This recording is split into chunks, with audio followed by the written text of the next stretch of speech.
అబ్బా ఏమిటి నీ గొడవ? కోర్టులో నీ ప్రతిభకి తలనిరిసిల్లాయలు కూడా నోళ్లు వెళ్ళబెట్టారట. కంగ్రాచులేషన్. చేసిన ఘనకార్యానికి అక్క చెల్లెళ్ళు ఇద్దరు ఇక్కడ మురిసిపోండి.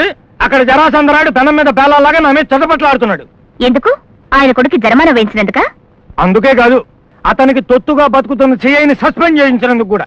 నాన్న, పోలీసులు ప్రభుత్వానికి సేవకులుగా ఉండాలి గాని రాజకీయ నాయకులకి బానిసలుగా ఉండకూడదు. ఈ తెలివితేటల వల్ల కోర్టులో నీ ఖ్యాతి పెరుగుండొచ్చే, కానీ అవతల జరాసందరాయుడు నన్ను ఇంటికి పిలిపించి నానా కారు కూతలు కూసి ఉద్యోగం కూడా పెరుగుతా అన్నాడు. ఇంకా అక్కడే ఉంటే మొహాన్ని ఉమ్మేస్తాడేమో అని పారిపోయి వచ్చాను. Mummy mummy mummy mummy mummy mummy mummy Tommy Tommy అని ఇంటి కుక్కను పిలిచినట్టు ఏమిట్రా పిలుపు? పెదనాన్న మీరా ఆశీర్వదించండి. ఛీ, నన్ను పెదనాన్న పిలవద్దని ఎన్నిసార్లు చెప్పాను నీకు. ఇంకోసారి పిలిచావంటే పెద్ద వాసం బొంగు తీసుకొచ్చి నీ నోట్లో కోరుతా. మమ్మీ ఎందుకండి అంత కోపం? వాడికి మాత్రం ఎవరున్నారు? మీరే కదా పెద్ద దిక్కు. మీ చీవాట్లు తప్పించాలనే వాడిని బయట ఊరికి పంపి మెట్రిక్ చదివిస్తున్నాను. అందుకే 10 సార్లు తప్పాడు గాడిద. అదేమన్నా అమెరికా మెట్రిక్ అనుకున్నావా? ఆంధ్ర మెట్రిక్ పాస్ అవటం చాలా కష్టం. అందుకే ట్రై అన్న షేక్స్పియర్. ఓటేసే వయసు వచ్చినా ఇంకా ఓనమాల రావు గానీ మధ్యలో ఇంగ్లీష్ ఓటే పో అతలకి. మమ్మీ నువ్వు వెళ్ళి స్నానం చెయ్యి, నేను వచ్చి భోజనం పెడతాను. తొందరగా. జరాసందరాయుడన్నా, అరే రే నమస్తే చేస్తున్నానన్నా. వీడొకడు తెలంగాణ భాషలో మాట్లాడితే తప్ప అర్థమై చావదు. ఏంది యాదగిరి, హైదరాబాద్కి వెళ్ళి ఎప్పుడొచ్చినావు? ఇప్పుడే కదూ మళ్ళా. ఎన్ని దినాలైందే నిన్ను చూసి. ఎట్లున్నవే? ఏమున్నాం లేదు, నువ్వైతే బిల్డింగులు కట్టినావు, ఫ్యాక్టరీలు పెట్టినావు, కాలేజీ కట్టినావు, ఈ జిల్లా ఓల్ మొత్తానికి చైర్మన్ వై కూర్చున్నావు. నేనైతే చూడరాదు, పాగల్ గాని లెక్క పాయికాన పక్క పాకలో బతుకుతున్నా. అరే నీ అబ్బా, ఎందుకట్లా గుస్సైతావు? నీకేం కావాలనో చెప్పరా? అదే హమారే జరాసందరాయుడు సాబ్, గా తెలంగాణ మొత్తానికి నేను నాయకుడయ్యే ఉపాయం అయితే చెప్పరా? అదే నీ కాల్మొక్తా. అంతనే కదా. నువ్వు జల్దిలా హైదరాబాద్ పోయినా ఆంధ్రోళ్ళకైతే సముద్రం ఉన్నది, మనకైతే లేదు. ఇది ఎంత బేఇజ్జతి ఉన్నది, ఎంత అన్యాయం ఉన్నది, ఎంత ధోకా ఉన్నది అని చెప్పి మందినైతే హుషారు చేయి. యాజిటేషన్ ది ఖతం. అరే రే ఏం చెప్పినావయ్యా? సలాం చేస్తున్నా, నమస్తే చెప్తున్నా. బోలో స్వతంత్ర భారత్ కి జై ఉన్నది. అదేమిటి డార్లింగ్, తెలంగాణ ప్రాంతం సముద్రం పక్కన లేదు కదా, మ్మ్. దానికోసం ఉద్యమం ఏమిటి? ఆ సంగతి నీకు తెలుసు, నాకు తెలుసు, పబ్లిక్ ఏం తెలుసు. ఇదేమి తీరియండి బాబు. ప్రాంతీయ భేదాల్ని రెచ్చగొట్టే పొలిటికల్ థియరీ. అరే నాయర్ సారా, ఈ పోరాగాడైతే మన భాన్మతమ్మ కొడుకు కదూ? ఆమా సార్ వాడా.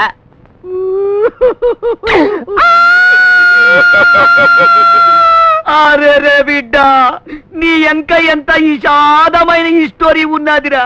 మీ అయ్య చచ్చినాక నువ్వు పుట్టావు బిడ్డ. మా డాడీ చచ్చిపోయినాక నేనెలా పుట్టాను? అట్టట్ట పుట్టాను. ఏమన్నాయరు? దేవుదా పుట్టిపోడ్చిన సంతోషంలో మీ తండ్రి వాడు గిలగిలా కొట్టుకొని చచ్చిపోడ్చినాడు. చెప్పకూడదు రహస్యం చెప్పిన ఉడాయించా. ఇదిగో ఇదిగో, నేను మా డాడీ చచ్చిపోయినాక ఎలా పుట్టాను, ఎప్పుడు పుట్టాను? నిజంగా చెప్పు. హూ యా భై? ఇది జవాబు చెప్పలేని బేతాళ్ ప్రశ్న బిడ్డ. నువ్వు ఎప్పుడు పుట్టినవో చెప్పిననుకో, నేను ఎప్పుడు చస్తానో జరాసందరాయుడు చెప్తాడు. జల్దీ. మమ్మీ పెద్దమ్మా, నేను మా డాడీ చచ్చిపోయినా పుట్టానని యాదగిరి అంటున్నాడు. అట్లా ఎట్లా పుట్టాను పెద్దమ్మా? చెప్పు పెద్దమ్మా. ఈ ప్రశ్నకు సమాధానం నీకు తెలియకపోవడమే మంచిది బాబు. అలాగే. హాయ్ తిక్క శంకర్. Hi brother. ఎప్పుడు వచ్చా? పొద్దున. షికార్కి వెళ్దాం. మరి భోజనం? భోజనం ఏమిటి, బిర్యానీ పెట్టిస్తా. ఓకే.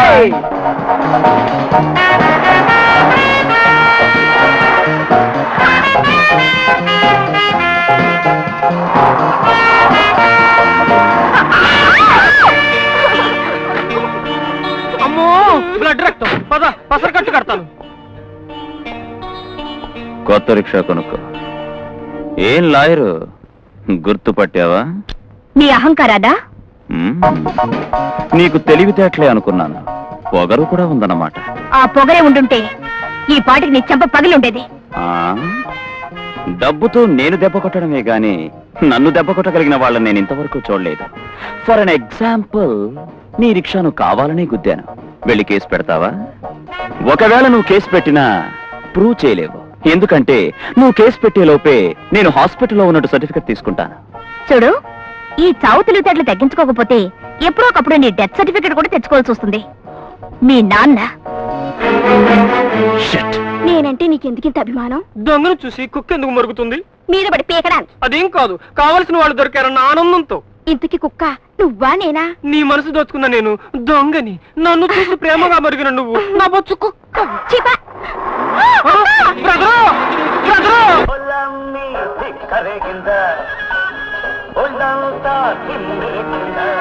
ఏరా, నేనంటే నీకు కూడా ఆటలుగా ఉందా? నన్ను ఎగతాడు చేస్తావా? అది కదక్క, పోలీసులు అరెస్ట్ చేశారని నువ్వు డాన్స్ చేయడం మానేసావుగా. మన ఇద్దరం అన్నం తినాలంటే నేనైనా డాన్స్ చేయాలి కదా, అందుకే నేను డాన్స్ నేర్చుకుంటున్నాను. కోపం వచ్చిందా అక్క?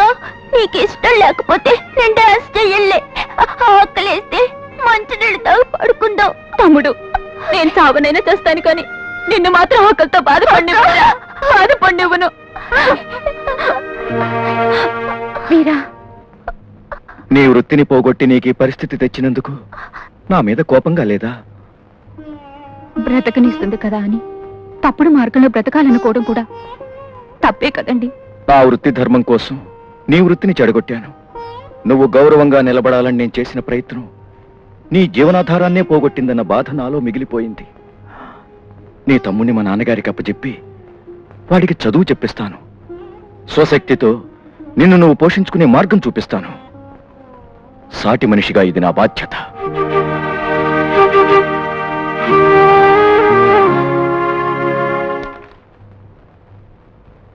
ఈ ఫైల్ మీద సంతకం చేయలేదే? వీడి వల్ల మనకేం లాభం లేదు.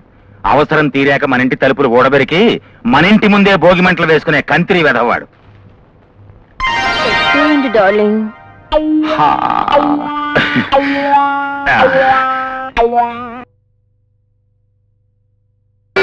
ఓ కౌన్ హై.